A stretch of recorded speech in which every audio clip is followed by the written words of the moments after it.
Hello and welcome to the show. Today on the podcast, the question that we are going to tackle is sending feedback to sellers an act of courtesy or business etiquette? Is it an act of professionalism? That's on the part of our potential customers or the part of our potential clients. Now, the reason, or rather, the background to this question is very simple. I've been hanging around, spending a lot more time on LinkedIn these days, like I've let you guys know in the previous episodes, and it's common to find somebody, different professional background. I mean, I've seen it all, whether it's lawyers, accountants, salespeople, whatever. The people that are moaning over the internet that when potential customers or clients don't get back to them after they issue a proposal, they're saying that it's rude. So, people saying things like customers are rude, clients are rude, they don't get back to you, they're ghosting you, blah, blah, blah. That's the sort of thing. So, is sending feedback, if the buyer were to send feedback to you, the person who is trying to get the business, if they were going to give you feedback, would that be an act of courtesy? Would that be an act of business etiquette or professionalism? So these are some of the issues that we are going to consider in today's episode. So is it rude when potential customers don't get back to you after you've issued them a proposal or after you've made one form of communication or the other? Now, can potential customers or clients be rude in business conversations? The answer is yes, and that's because we are human. So, yes, it does in fact happen that people are rude in conversations. Sometimes they're rude while they're having a conversation with you, texting with you, emailing back and forth, whatever. And maybe ghosting you might be people being rude. So, yes, that is a possibility. Now, on the other hand, can we expect everybody in business to be polite with us? Yes, there's a certain decorum that goes with being a human or a well-bred human that we should expect people to be polite with us. So yes, that's a reasonable expectation. We should expect people to be polite with us. But can we reasonably demand that all potential customers and clients should be polite with us? Remember, we've walked through a number of issues. Can people be rude? The answer is yes. Should we expect everybody to be polite with us? The answer is yes. It's a reasonable expectation. But can we demand that all potential customers and clients be polite with us? And unfortunately, the answer is no. We can't demand anything of anyone. We should be mindful of some things, however. We should be mindful of criminal behavior. We should be mindful of abusive behavior. So when people raise the voice against you, when they're being threatening, things like that, those are things that we should pay attention to. And it's beyond the scope of the podcast to say how we should go about it. Okay, I'll probably do episodes in the future about how to deal with that when potential customers and clients you're being faced with criminal behavior or abusive behavior. But so while we expect that people should be polite with us, we cannot demand anything from potential customers or clients, but we should keep an eye out for criminal behavior and abusive behavior. That is where we should draw the line, because our personal safety is at stake, and we ought to do everything. The law recognizes that we ought to do as much as we reasonably can to protect ourselves. So now that we've gotten these extreme cases out of the way, let's go back to where we started this conversation. And it's just simple things of you have sent out a proposal, you have sent out an email, and nobody has responded. So what can we do to increase the chances of responses after we issue proposals? Now, this is the right question and the right way to tackle it, because as salespeople, as business owners, we should only do things that are within our sphere of control. Those are the things that we should focus on, and that is where we get the best results. So if you're moaning and you're griping, nobody's getting back to me, nobody's responding to my flyers, nobody's responding to my proposals, nobody's responding to my presentations, nobody's responding to my emails. If you just stay there and keep whining, then nothing is going to get done. So please, you people, stop whining on LinkedIn and Facebook and Twitter and all these other things. Let's stop whining and abusing our potential clients. It's making us seem petty and childlike. Anyway, where are we? Yes, so the adult thing to do, the professional thing to do, is focus on things within your control and look for how you can increase the chances that you're going to get responses when you issue your proposal. Now, the first thing you can do is to only issue proposals to qualified prospects that you've had discovery conversations with. Let me repeat. You want people to respond to your proposals, to your emails, then only issue proposals to people who are qualified for you to have those conversations in the first place. For those of you who are listening to the podcast for the first time, a qualified prospect is someone that you've had conversations with. You've asked them the right questions, so you know who they are, you know what they do, you know what they're interested in, what it is that they like, what they need. And that gives you a fair sense of how your product or your service might help them. Now, the discovery process is something different. The discovery process are those kinds of questions that you ask in conversation because you're trying to figure out if this is a problem worth solving. Do they have a problem worth solving? If you listen to the podcast episode where the one that's a class summary for the people from the Foundry, people from the Foundry. If this is your first time listening to the show, then I think that episode is titled qualification, or what's it called? Outreach to conversions, strategies for increasing your sales, or something like that. Anyway, I know it's a long fancy title, but you know, all these tech people, they don't like keeping things simple. They like the headings to sound really fancy and really intelligent. So if you listen to that, you're going to get a greater sense of this example that I'm briefing on right now.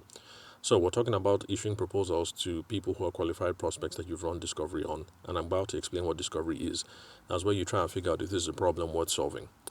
Now, there was a lady there who is into the food processing business. She makes gruels and meals in powdered form to sell to regular folks like you and I, just to eat.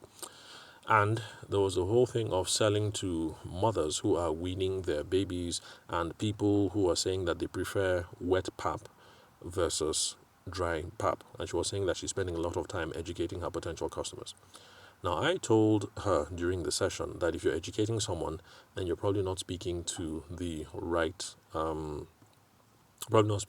potential customer. And so I asked her a number of questions concerning the last person she spoke to. Who was the woman? What does she do? What did she need the pap for? How old were her babies? What do they do around child care? And we're able to tease out a couple of things. Now, this woman was a working class professional in Lagos. She had a couple of babies. The youngest one was 4 months. But she has a younger sister who stays at home to prepare the pap for the children. And I told her that that's where the problem was. This woman does not have a problem that is worth solving, because people who have reliable hands to take care of their babies and who can prepare the pap, the baby food, in sanitary conditions are not worried about whether the pap is wet or not, because the children are at home. There's a fridge. It's your younger sister. Your younger sister is going to be sanitary. So is it sanitary? No, not sanitary. What's the word? She's going to be, is it sanitized?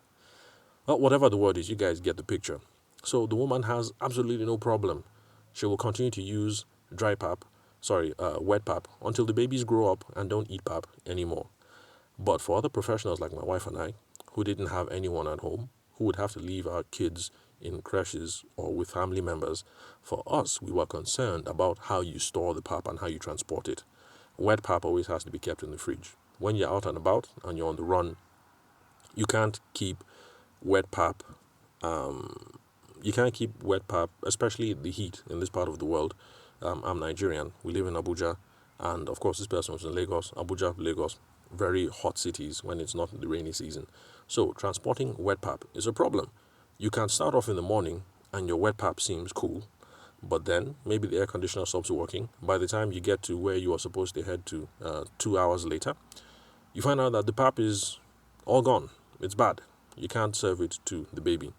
So for folks like my wife and I, dry pap, the one that is in powdered form, that all you have to do is add hot water to mix, was an absolute godsend.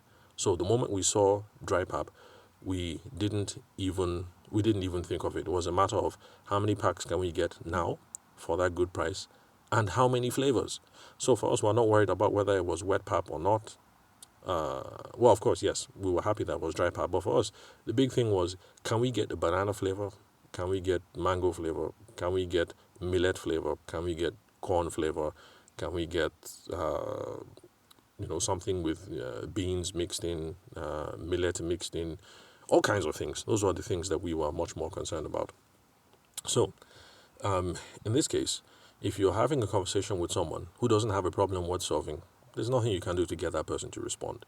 You're talking to a mom, and the mom thinks that wet pap is fine, and because of her personal circumstances, wet pap is fine for her. She's not going to respond to whatever it is you're putting out. If you send her a WhatsApp message, she'll be like, can't this person get the point? I'm happy with my wet pap. I'm not going to buy this dry pap thing, this new thing. I'm happy with the traditional way. Besides all these new things, people put what's this thing called? People put preservatives in them. I don't want to give my babies preservatives, blah blah blah blah blah. They'll come up with every single excuse on the book. But if you're talking to someone who is qualified, you've had the discovery conversation, and there's a problem that they have worth solving, so you send that kind of reminder to me. I see the WhatsApp reminder, and I'm like, oh yes, I haven't gotten back to the person. I'll respond. I'll say, thank you very much. Yes, we are interested. The only problem is we want 5 different flavors, but we only have 2. Would it be possible for you to, can you show us how many other flavors that we have? Because we want to buy 4 tins of this thing so that it's enough to last us for 1 month. That's the kind of conversations that you'll be having when you are sending proposals and messages and emails and phone calls to people who are qualified prospects that you've had discovery conversations with. I think a lot of you are just spending your time with people who are never going to buy. You haven't had the qualification conversations. You don't know who they are. You don't know what they do. You don't know what it is that they're interested in. You don't have the vaguest idea about how your product or service might help. So you're just shooting your shot. And yes, shooting your shot is fine, because if you don't shoot your shot, you don't end up with business. You don't increase the odds that you might end up doing business with someone. But we're supposed to have these qualified conversations with them, and then also run discovery. We need to ask into their personal circumstances, their business circumstances, because we have to be trying to figure out, this is a problem worth solving. And it's a question that you should ask. If you have asked all the question and you say, look, madam, from all the questions that from the conversation we've had so far, it looks like you're absolutely happy with this wet pap. So I really don't think there's a problem, to be solved here. Is there any possibility that you're ever going to consider dry pap? And, at that point, the woman will say, actually, I'm happy with the wet pap. So she has given you your answer. Move on. Stop trying to press and then send emails and reminders and then follow-ups to follow-ups. Just tackle these things head on. So, let's see what else. Okay, so apart from issuing proposals to people who are qualified for you to have conversations with and that you've had discovery conversations with, so they have problems worth solving, you also should be setting advancements and expectations beforehand. If you send somebody a proposal and you just say, see here to forthwith, proposal attached as what's that thing called? Proposal attached as attachment to this email, full stop. What do you expect? The person is going to take it and then take forever to look at it. You didn't set any expectations. And it's the same whether you send it on WhatsApp or let's see what else, or you send it through Instagram DM. If the person says, send me a proposal, and then you send a proposal, what do you think is going to happen? They're going to take their sweet time and look at the thing. And so if you send it on Friday, and by Monday, in their own opinion, the sweet time is not yet up, they're going to say, no, I've not had a look at it.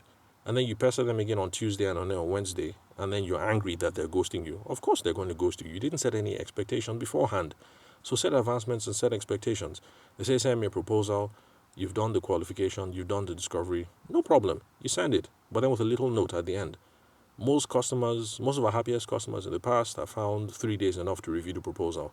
What do you think? Is that reasonable? Question mark. Send email. Person will respond back.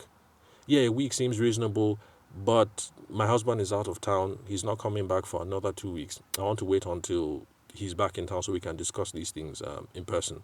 Is that okay by you? They send you a message back. Yeah, in that case, you have no choice really. You'll say, okay, no problem, 2 weeks. And then you set a reminder on your phone to call them back in 2 weeks. In this case, when you do call back in 2 weeks, one moment, the call is coming through. So I have to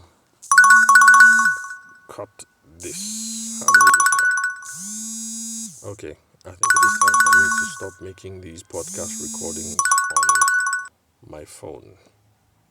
Okay, yeah, all right. I've managed to silence it. Okay, I've lost my train of thought. Where was I? Okay, yeah. So setting advancements and expectations beforehand.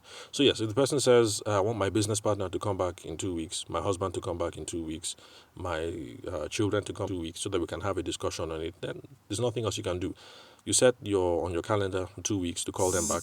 But then in this case, when you do call them back in 2 weeks, you are not being a pesky or a pushy salesperson. They are the one who said 2 weeks. If anything else, they might even be apologetic, like, "Oh, I'm terribly sorry. Yes, we should have gotten back to you. My husband got back yesterday. We haven't had a chance to talk. Can you give me some more time, please?" And then, of course, we have to set expectations beforehand. You say, "Okay, no problem. That's reasonable. You only got back yesterday. So when you say some more time, what do you have in mind? Is that 2 days, 3 days, 1 week?" Ask the question. Let's set expectations. Now, when you're doing things this way, you're getting timelines and you're setting up expectations around which you expect to be responded to.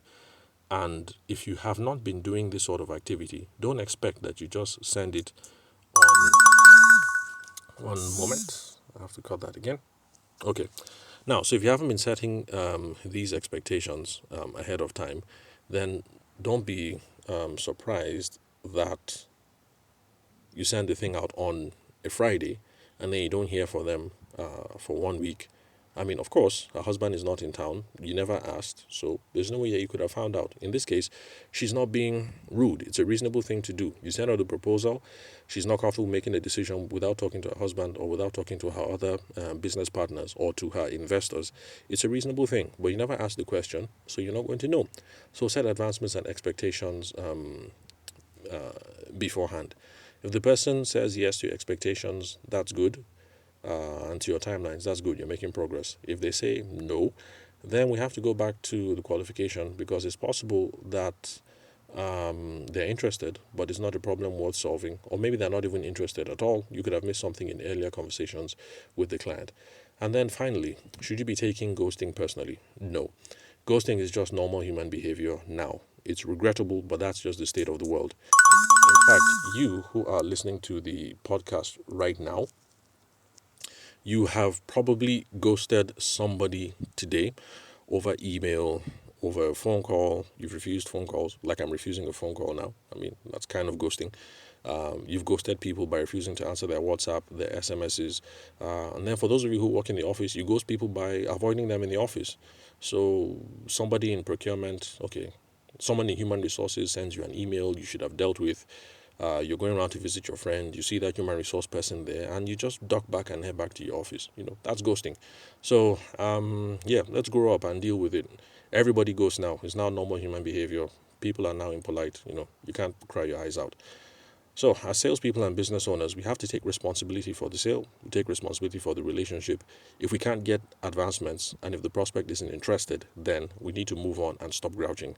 Because when potential customers see us, adults, complaining on LinkedIn, it makes us seem petty and unprofessional. We don't want to seem petty and professional. We want to look like credible individuals. It's not a good look for professional service people like photographers, lawyers, accountants, architects, sales consultants, primary school teachers, nanny daycare operators, people who sell meat and poultry products.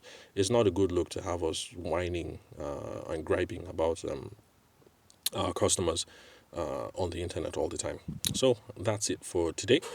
So as usual, subscribe to the show. It's Sales for the Nigerian Business Person podcast. You can subscribe on Spotify, Google, Apple iTunes, Pocket Cast, Anchor, Overcast, any podcast player of choice. Also, connect with me on LinkedIn. I'm your host, Tabishima Ayede. And yes, Tabishima rhymes with Hiroshima. I'll see you guys at the next episode.